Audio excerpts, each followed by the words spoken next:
Welcome to TechBrothersIT. In this video, we are going to learn how to read the data from Azure SQL Database and write to the blob storage by using PySpark.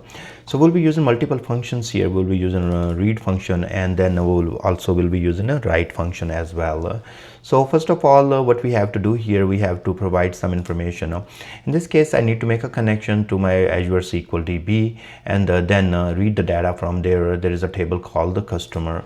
So if I will take you right here, there is a table called customer here that has 4 columns and it has customer ID, name, email, and country.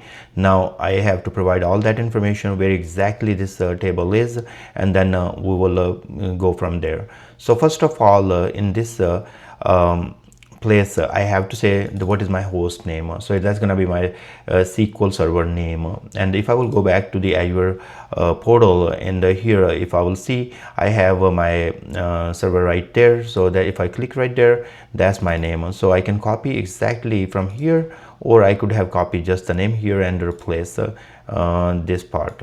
So as I have copied the entire thing, so I can just copy paste right here. Good.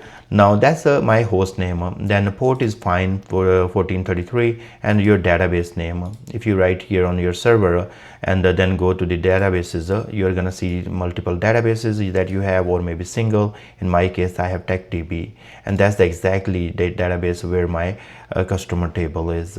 So I'm providing that name right there for my database, and then we will have username. So I know my username is a SQL admin, and then I have this test password.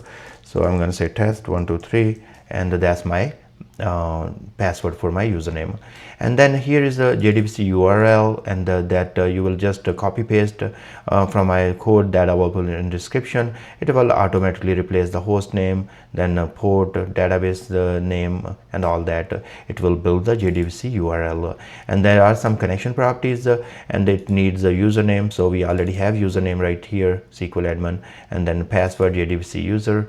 Password, so it is right here, and which driver to use. It is the JDBC SQL driver. That's what it is going to use. Now what we are going to do, we are going to read the customer data from the table into the data frame. So data frame df spark.read JDBC, use the URL equal to what the URL we have just built on top, and then table name customer, and in the properties use this connection properties such as username and password and driver, so that it will be used here. Now I can show you data. Once I read the data in the data frame df, then I can use the show function to show you data. That would be great. This is all done. Let's say we have read the data and we can show you data. So we can execute this code, and let me go for it. I'm going to use the shift control enter, and that will do it. It's going to read the customer table from the Azure SQL DB, and then just show us the data frame that we just created. So df data frame.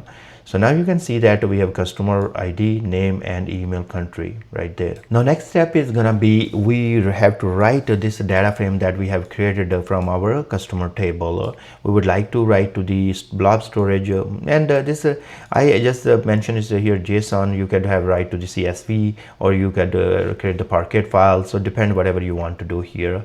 So to do that, we need a container information, we need the storage account, and we need the SAS token.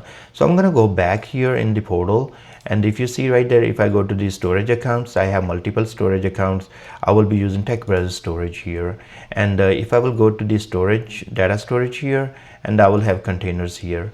And if you see the container, I have input and output container, and I'm going to use maybe output container here, and this is my blob storage account. So I'm going to copy this and go back here and start filling the information, your container name, and you guys see that we will be using output container. And then here is my storage account name. I'm going to provide that as well, and here is the SAS token that I have to create.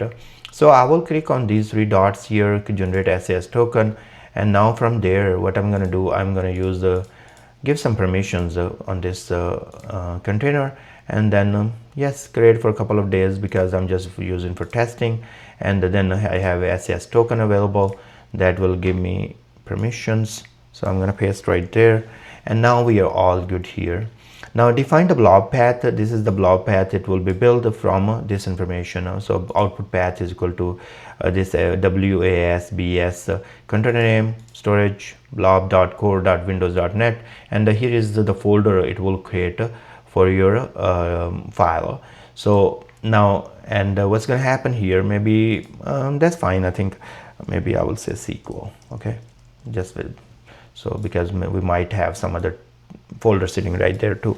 Okay, now it is a set Spark configuration to allow SS token access. That is just, you have to copy paste. You don't have to do much here. We already have provided the container name here in the variable and the storage account as well. Now this is the part that will what it will do. We have df.coalesce. What's going to happen in the data frame, if there are multiple partition, those all partitions will be put into the one, and then we are saying write mode overwrite, and you can use append, you know, and all those kind of things. Here we are just overwriting JSON. That's the format we are creating, and then we are saying output path. That's where the file will be created, and now we can go ahead and take a look from there. Now I'm going to go ahead and execute right now, and it's going to read the data from our SQL table, put into the DF data frame, and then that data frame is written to this output path. Let's go and take a look in the output container. So see right there, so customer JSON SQL, that's what I have given, and here is our file. So it starts with part -0001, and you can see that this is all JSON data we have. As I said, that you can create all those CSV file, Parquet file, whatever you want, no problem. And this is just the default files come with it. It tells you like, hey, the operation happened with success, the written part, and these are just a system file for the information. So you don't need to worry about these. If we want to read, we will read this entire folder, and it will only read this file and show us back in the data frame. We have done a lot of videos on it. You watch those videos. Here I use the coalesce because remember that I was saying if our data frame has multiple partitions, it will create multiple files. So let's say if I will remove that, so when it read the data from SQL table in the data frame, it is going to create some partitions, you know, and then you know, those, if we write it as is, it might create multiple JSON files, and that's fine because it is good for parallel processing, and Spark can read and write parallel, so we are not worried about it. Now if I will just give you a test how exactly it will look, so think about that. I'm just putting one on front of that folder, and if I write it now, what's going to happen, it's going to go ahead and create a new folder here. It read the data from our okay, here, yeah.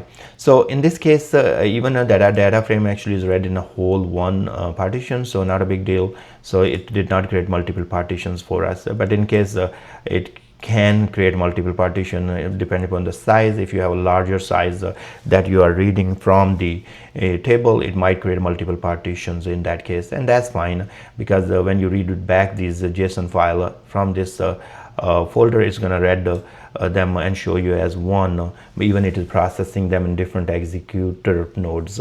So I thank you very much for watching this video. Please subscribe my channel, and I will see you guys in the next video.